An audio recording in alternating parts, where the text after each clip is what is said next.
What's up, guys? It's Nick here. Thanks for tuning in. We are so excited this week to let everybody know that Drew Greenlaw is finally going to be racing at Speedway 660, his first time in over a year. But first, before we get to that, we got to wrap this chrome boat that we talked about in the last episode.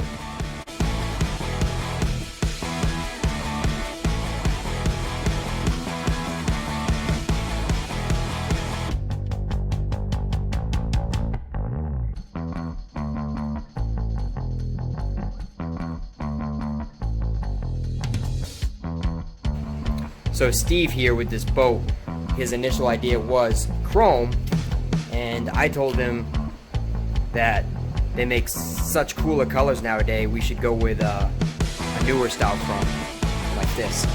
So we were in agreement that the old school chrome kind of turns black when, well, in different lights it turns really dark colored and you almost can't see it.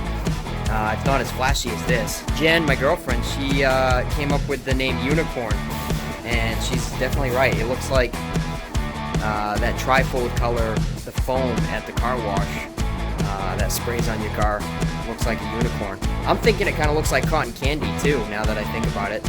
It's definitely pretty cool.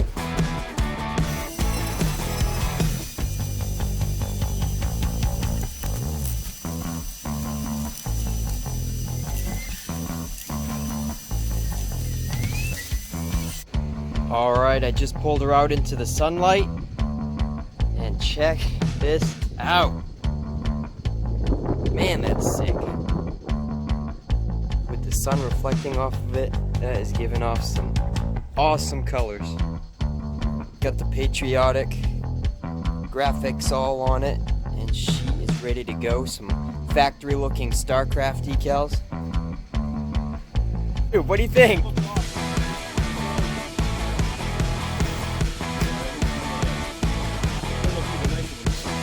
Oh yeah, it's in the shade right now, and some of the filming that I did yesterday was right in the sun, and yeah, she really pops. But I can't wait to see it in the water when the water's rippling off of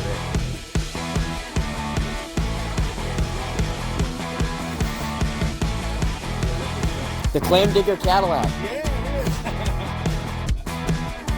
It's really good. I like how you did the flag.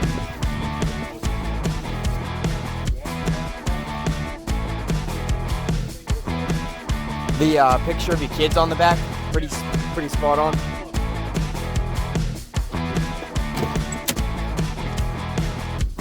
All right, so here's your sticker.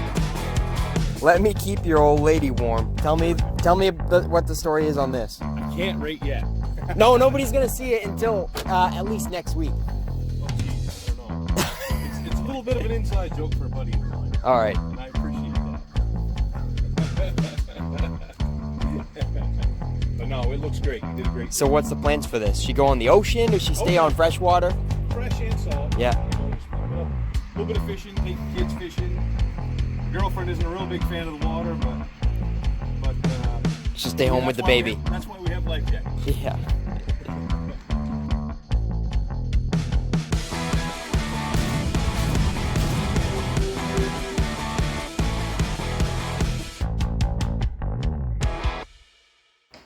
All right, now in the second half of this week's episode, we got a bunch of racing news.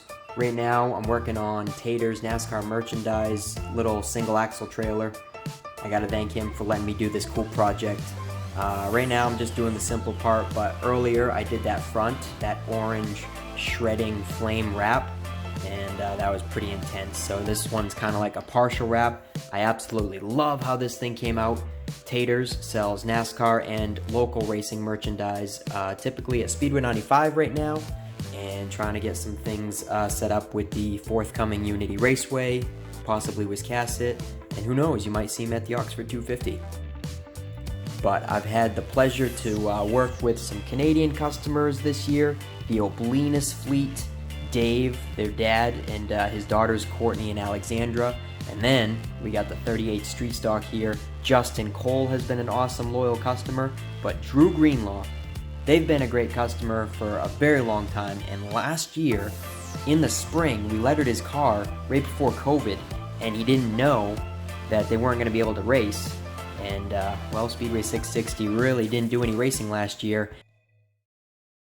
Alright, so I want to wish Drew Greenlaw good luck tomorrow, which will be Saturday, the Firecracker 150 for the Sportsmans. I can't believe it's been over a year since he's raced. Over a year since I lettered his car. Never has that been heard of for me, lettering somebody's car, and they haven't even used it, haven't even been able to get it on the track because he can't cross the border. It's just absolutely insane. But right now, I'm going to go check the mail, and I want to thank all my Canadian customers, the Oblinus family, Justin Cole, and now Drew Greenlaw is going to get to join them. It's pretty awesome. Let's see if we got our new issue. We did. Check it out. The August issue of Speedway Illustrated is in. If you didn't know, I'm a huge supporter of Speedway Illustrated, and check out their new YouTube channel. They've got a video on there on how their magazines are printed and made and created, the whole process. It's pretty cool. For $19.99, you can get a whole year's worth, one issue a month. I mean, that's so cheap, and it's so resourceful. Speedway Illustrated, employee owned by racers, people who are passionate about the sport, and Speedway Illustrated can definitely make you race faster, safer, and more cost effectively. So I can't wait to dig into my August issue of Speedway Illustrated. So again, big news. Drew Greenlaw is finally going to be able to race. They come from Eastport, Maine, the most eastern part of the country. Not just Maine, the country. United States, Eastport. They got to cross the border every time. I think they're probably the only people from the States that race on a weekly basis at Speedway 660 in New Brunswick. I know they're so sick of hearing people asking them, when are they going to be able to race? When can they cross the border? Well, now they can finally put a stop to that.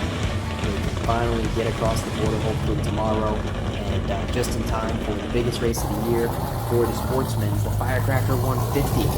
And come to find out, Drew is the reigning champion. They didn't have that race last year. They had it in 2019. Drew Greenlaw won it. He's hoping to be able to maintain that title. So big weekend ahead for Speedway 660. 2 days of racing, Saturday and Sunday, with a big post-stock race on Sunday. And again, I really want to thank them for always letting me do their car. I can't believe it's been over a year, so there's no tire mark, no blemishes on this car. This thing has been lettered for over a year, and it's finally going to hit the track Saturday, July 31st. Good luck, guys.